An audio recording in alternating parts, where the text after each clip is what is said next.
श्रोते हो नमस्कार. आजच्या वृत्तविशेष कार्यक्रमात आपलं स्वागत. आरोग्यम धनसंपदा हे आपण नेहमीच ऐकत आलोय. आजच्या धावपळीच्या जीवनात आरोग्य राखणं हे कठीण झालं खरं, पण प्रगत वैद्यकीय विज्ञानानं हे सहज सोपं झालं. इतकंच काय, तर आज अवयव प्रत्यारोपण करूनही माणसाला आपलं जीवन सुंदर करता येऊ लागलं. आज राष्ट्रीय अवयवदान दिवस. त्यानिमित्तानं आजच्या वृत्तविशेषमध्ये अवयवदानाविषयी जाणून घेऊया. श्रोते हो, आधुनिक वैद्यकशास्त्रामुळे आज अवयवदान करणं सहज शक्य झालं. अवयवदान म्हणजे एखाद्याला मिळणारी जीवनाची नवी पहाट, जगण्याची नवी उमेद. म्हणूनच लोकांनी अवयवदानासाठी पुढे यावं, यासाठी दरवर्षी 3 ऑगस्टला राष्ट्रीय अवयवदान दिन साजरा करण्यात येतो. भारतीय संस्कृतीत दानाची मोठी परंपरा आहे.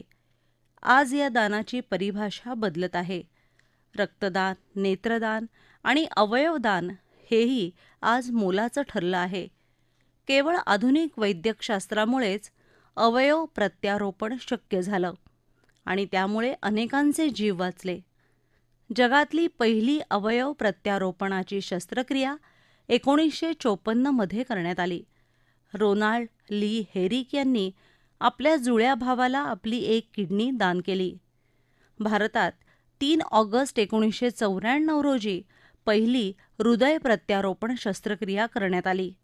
त्या दिवसाची आठवण म्हणून आपल्या देशात 3 ऑगस्टला राष्ट्रीय अवयवदान दिन साजरा करण्यात येतो. एका व्यक्तीनं केलेल्या अवयवदानामुळे 8 ते 10 जणांना जीवदान मिळू शकतं. अवयवदान कोण करू शकतं आणि त्यासाठी काय काळजी घ्यावी, याबाबत आकाशवाणीशी बोलताना डॉक्टर सुजाता पटवर्धन म्हणाल्या.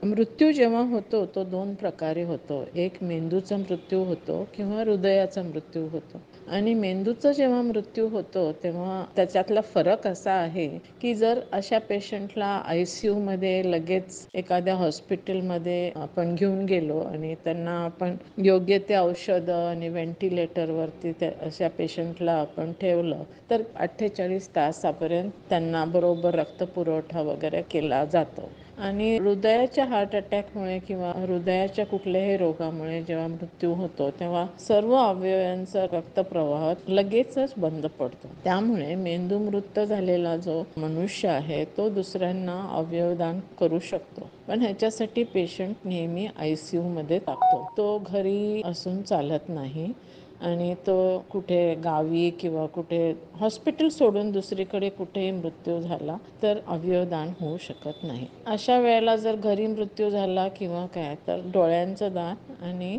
त्वचादान हे 2 गोष्टी होऊ शकतात. आणि अलीकडे आपल्याला जे बोन्स आहेत आणि कार्टिलेज आहेत त्यांचंही दान करता येईल. पण अवयवदानाबद्दल आपण आज बोलूया. आपल्याला हा संदर्भ जास्ती महत्त्वाचा आहे कारण KM हॉस्पिटलमध्ये गेल्या 1 महिन्यापूर्वी हृदयाचं दान झालं आणि ती महिला गरोदर होती आणि तिला ब्लड प्रेशर वाढल्यामुळे तिचा मेंदू मृत्यू झाला. आणि ह्या दुःखाच्या परिस्थितीत पण त्यांच्या मिस्टरनी आणि त्यांच्या सर्व कुटुंबियांनी निर्णय घेतला की अवयवदान करावं आणि तिचे हृदय एका दुसऱ्या माणसाला देण्यात आले आणि तो माणूस हॉस्पिटलमधून डिस्चार्ज झाला. तर पब्लिक हॉस्पिटल्स जे आहेत, जे गव्हर्नमेंटचे किंवा सेमी गव्हर्नमेंट असं जसे आमचे म्युनिसिपल हॉस्पिटल आहे, अशा ठिकाणी ज्या वेळेला अवयवदानाची शस्त्रक्रिया वगैरे होतात त्यामुळे पेशंटला ते खूप कमी दरात काम केलं जातं आणि जे गोष्ट शक्यता सहजपणे मध्यम वर्गाला जे पैसे करायला जमणार नाही ते शक्य होतं. त्यामुळे मी अवयवदानासाठी तुम्हाला स्पेशली हा मेसेज पाठवते आहे की जर चुकून म्हणजे आपल्याला कोणाचा मृत्यू व्हावा असं वाटत नाही, पण प्रत्येकाला एका ना एका दिवशी जायचंच आहे आणि आपला मृत्यू जर मेंदू मृत्यूमुळे आपला मृत्यू झाला आणि आपण हॉस्पिटलमध्ये असलो तर आपले नातेवाईक हे डिसिजन घेऊ शकतात की आपले अवयव दुसऱ्यांना देता येतील. तर कोणते अवयव देता येतील बरे? तर हृदय आहे, फुफ्फुस आहे, दोन्ही किडनी आहे, यकृत म्हणजे लिव्हर आहे, पँक्रियाज आहे, स्वादुपिंड आणि छोटी आतडी देऊ शकतात. असे बरेच अवयव आपण देऊ शकतो. आपण दोन्ही हात जर तयारी असेल तर हात पण लागतात लोकांना. कधी कधी ॲक्सिडेंटमध्ये दोन्ही हात जेव्हा एखाद्या पेशंटचे नसतात तेव्हा त्यांना आम्ही हे हात वापरतो आणि KM मध्ये पण ही शस्त्रक्रिया 1 वर्षापूर्वी झालेली आहे.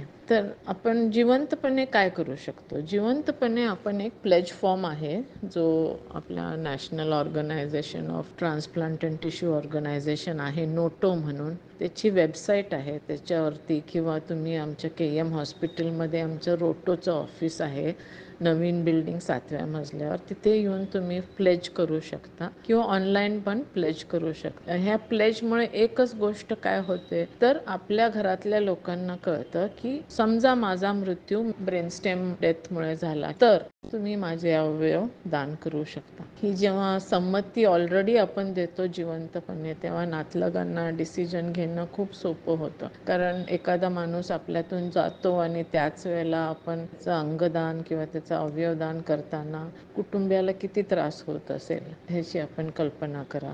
त्यामुळे हे जर आपल्या मनात जे आहे हे आपण एका प्लेज फॉर्ममध्ये जर कळवलं आपल्या नातलगांना तर हे सोपं होतं. मेंदू मृत्यू हा असा वरचेवर होत नाही. म्हणजे 100 लोक मृत्यू पावले तर शक्यतो 10 ते 12 लोक मेंदू मृत्यू असतात.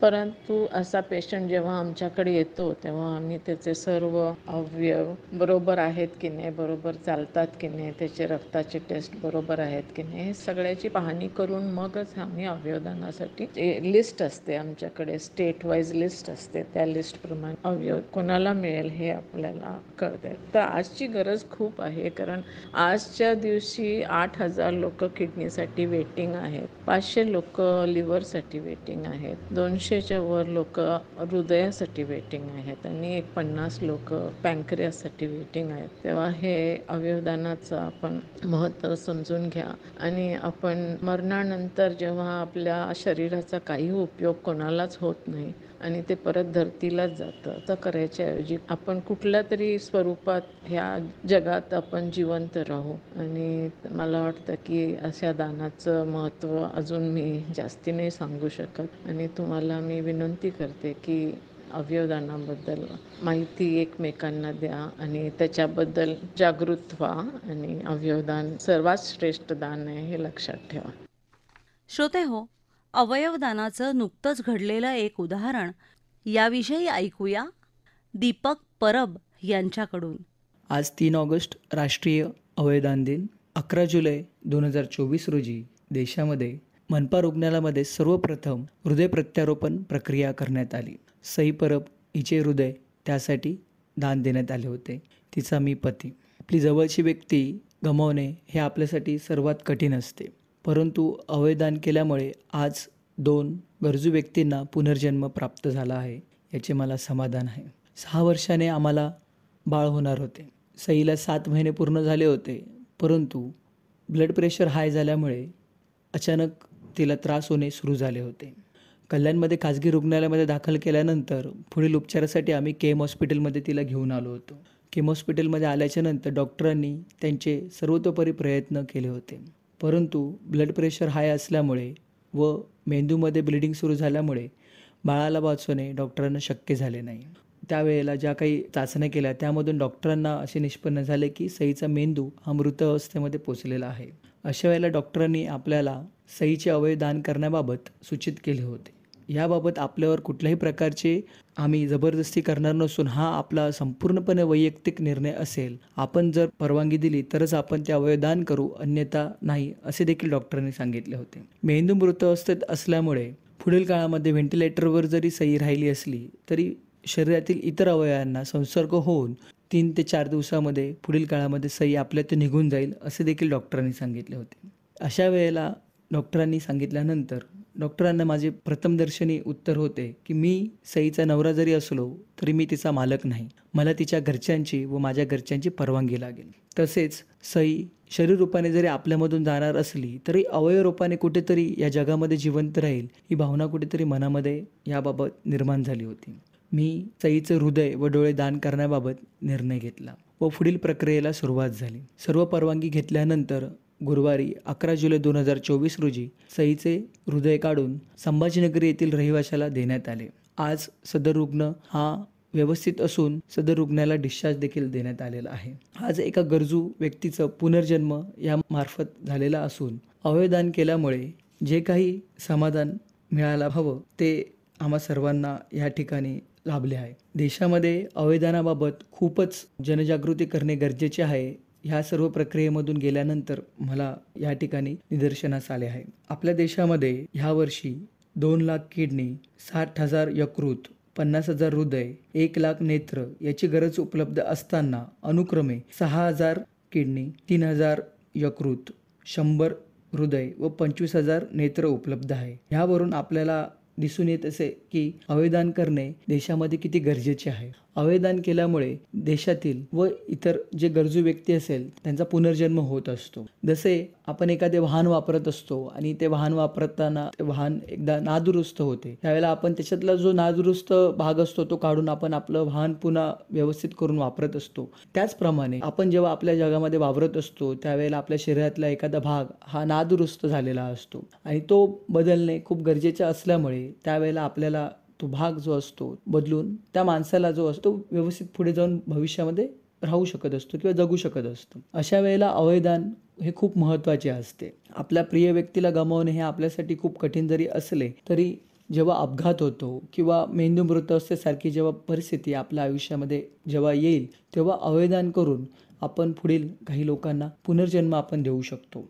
एका व्यक्तीमुळे भविष्यामध्ये पुढील 3 ते 4 लोक नवीन आयुष्य ह्यामधून जगू शकतात. 3 ऑगस्ट 1994 रोजी देशामध्ये प्रथम हृदय प्रत्यारोपण जे झाले होते त्यामुळे 3 ऑगस्ट हा आपण राष्ट्रीय अवयवदान म्हणून साजरा करत असतो. ह्या दिवशी देशामध्ये राष्ट्रीय अवयवदानामार्फत वेगवेगळे कार्यक्रम हे घेतले जात असतात. खरं बघायला गेलं तर ह्याबाबत देशामध्ये राज्यामध्ये खूप मोठ्या प्रमाणात अंधश्रद्धा देखील आहेत.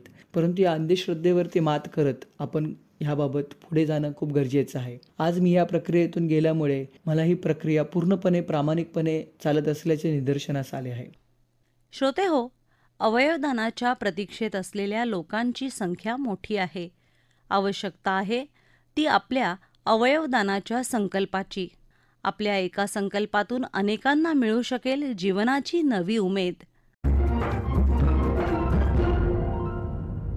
श्रोते हो, आपला वृत्तविशेष हा कार्यक्रम आपण न्यूज ऑन AIR या ॲपवरही लाईव्ह ऐकू शकता.